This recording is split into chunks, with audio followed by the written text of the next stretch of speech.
Some of I think the big risks for tribal governments or tribal nations is that, at least the region that I'm coming from in, the northern plains, uh, many of our tribes simply don't trust the U.S. government. And so risk for them is how far out do they go in trying to develop uh, current and future partnerships between themselves and other nations, in particular, in our case, the United States government. And so, risk that is involved is the fact that we've had, unfortunately, very bad relationships, very bad experiences, historically speaking. And while that's probably true of many other indigenous nations around the globe, uh, we find it very difficult to trust, first of all, trust others, and trust in particular the U.S. government.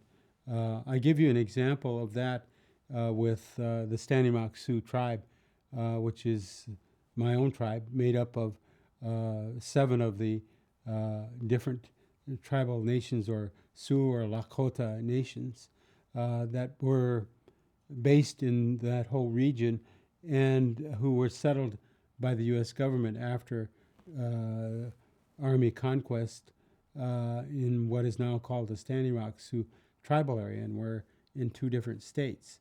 And so we look at what happened to us historically speaking, dating from the times of Sitting Bull, who was one of our chief leaders. Hunkpapa Lakota was his background, and he based around what is called the Grand River area. Um, our agency is the Fort Yates, North Dakota area, and we were all forcibly put on the reservations. We resisted. We were among the last of the successful resistors, if you will, among many different tribes. And so our relationship with the U.S. government was anything but friendly. And we jumped from a period of 1873 when Standing Rock was first created by the U.S. government and the Congress, and we jumped to today's era of 2018, and we see what took place in the past year and a half, 2 years, with what is called the pipeline, and our efforts by our people to oppose and hopefully stop the building of at that time the pipeline. And so that has simply renewed all of the mistrust and the ill relationships that we had with the United States government in this case. And to a certain degree, it's alienated us from private enterprise, private corporate development, and other kinds of what we consider threats to our existence.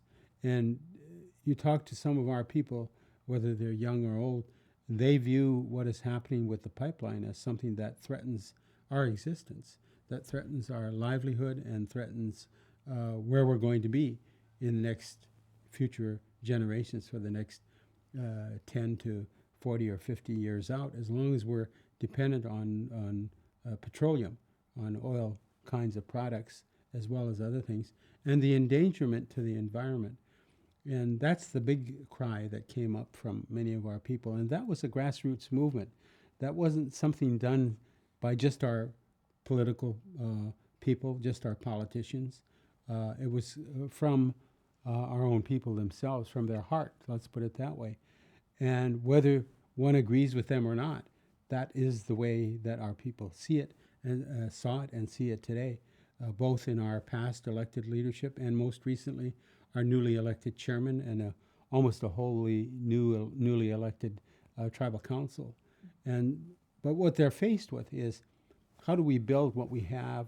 How do we take what we have and make sure that we can use these, the air, the water, and all of the other things that go into making a daily life and a daily society. And so the threat of existence is, or lack of existence, is very real for our people. And so they see it in very strong terms. It's easy to say, well, we can repair those relationships and we'll move on. And that is what our political leadership from the tribe would like to do. They want to rebuild and build, but they want to build it in a way that is sensitive to themselves, sensitive to our family members, and sensitive to our political communities within Standing Rock. And so that's one of the things that we are wary about when we talk about the future. The future holds a great deal of promise. And one of the wonderful things that happened at Standing Rock, I think, was the fact that so many people, mainly Native people, but other people from throughout the world, came to Standing Rock. And they came there because I think there was a hope for a better existence and a better life, to make things on our own terms and conditions.